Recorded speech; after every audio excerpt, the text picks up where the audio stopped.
Bismillahirrahmanirrahim. Assalamualaikum warahmatullahi wabarakatuh.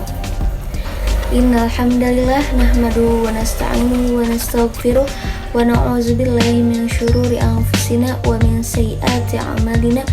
May yahdihillahu fala mudhillalah wa may yudlilhu fala hadiyalah.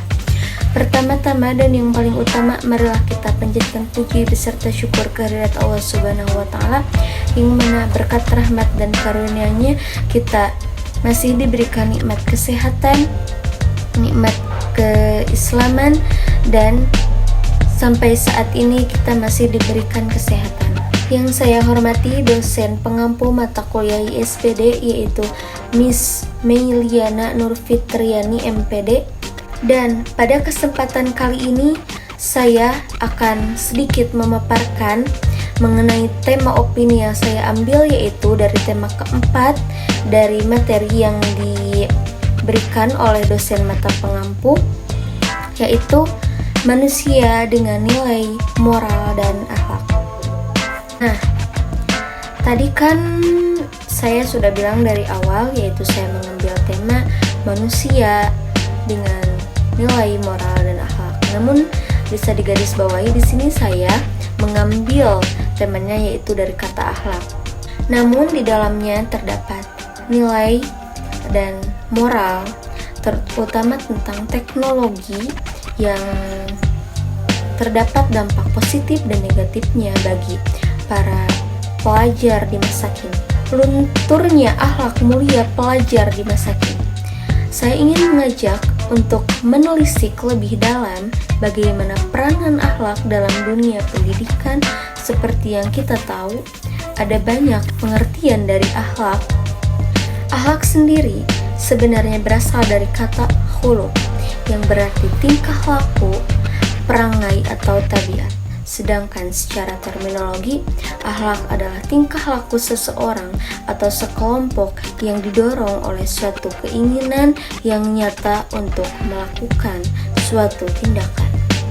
Menurut Imam Al-Ghazali, beliau mengatakan bahwa akhlak merupakan tingkah laku yang melekat pada diri seseorang yang memicunya untuk melakukan suatu perbuatan yang baik tanpa mempertimbangkan pikiran terlebih dahulu. Ibaratkan sebuah mesin kendaraan yang mengatur jalannya kendaraan tersebut agar tak salah arah, tersesat, apalagi sampai rusak. Maka begitulah akhlak, sebuah sistem tatanan yang mengatur tindakan dan pola sikap manusia dalam menjalankan kehidupan sehari-harinya. Nah, yang sebenarnya menjadi salah satu penyebab konflik dan permasalahan dalam dunia pendidikan kita, pelajar yang menjadi harapan bangsa dan negara, ketika seorang anak yang sedari kecil telah diajarkan kepribadian yang baik, maka kepribadian itu akan tertanam dalam dirinya sampai dia dewasa. Ia akan memiliki akhlak yang mulia, sama seperti yang dicontohkan oleh orang tuanya.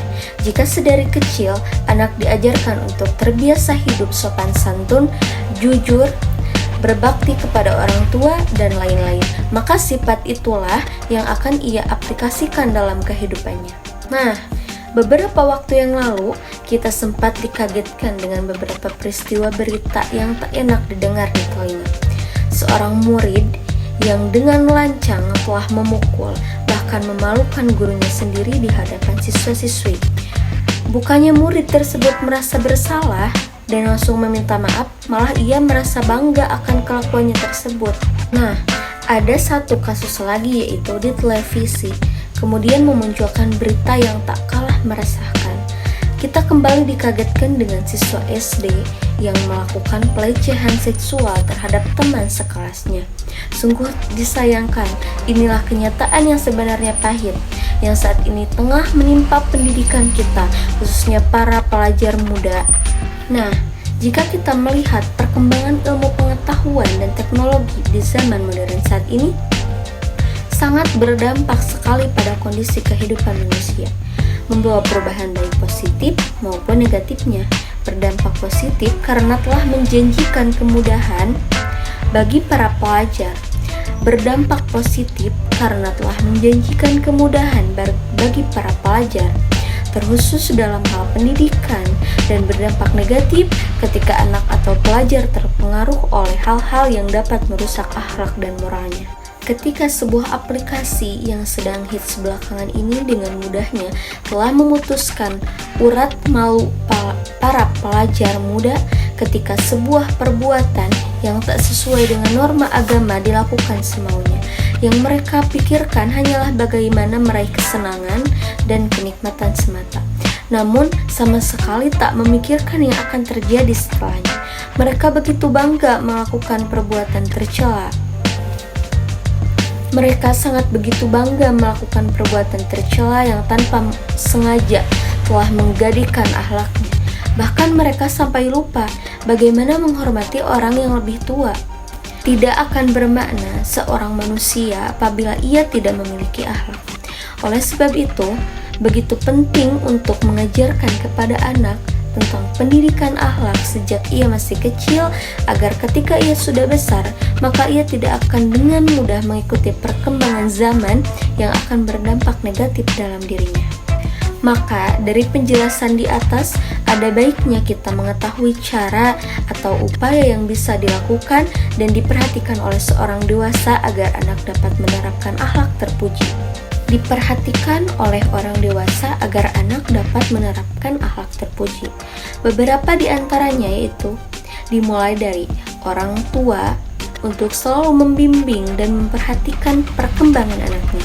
Orang tua harus menjadi suri tauladan yang baik bagi anaknya agar ia menjanjikan orang tuanya contoh dalam kehidupan sehari-hari. Ketika orang tua dengan sungguh-sungguh untuk membimbing anaknya, maka usaha yang ia lakukan tak akan sia-sia. Karena seperti yang saya katakan di awal, mendidik anak ibarat kita merawat sebuah tumbuhan sedari kecil. Seorang anak harus diajarkan ilmu akhlak, orang tua harus memperhatikan di mana anaknya menempuh pendidikan yang jauh. Sebagai orang tua, sebaiknya jangan terlalu memberikan kebebasan terhadap anak. Insya Allah, setelah kita melakukan hal tersebut, diharapkan anak-anak sebagai pelajar masa kini bisa lebih baik dengan akhlak mulia yang mereka miliki. Semoga pemaparan opini dari saya membawa manfaat untuk para pelajar muda. Mungkin dari saya dicukupkan sekian. Saya tutup opini ini dengan sebuah kalam yang tak lekang dimakan zaman. Kalian adalah umat terbaik yang dilahirkan ke tengah-tengah manusia agar kalian memerintahkan kebajikan dan mencegah kemungkaran. Sementara kalian beriman kepada Allah Subhanahu wa taala. Quran surah Al-Imran ayat 110. Wallahu a'lam bishawab. Wallahul muwaffiq ila aqwamit thoriq. Assalamualaikum warahmatullahi wabarakatuh.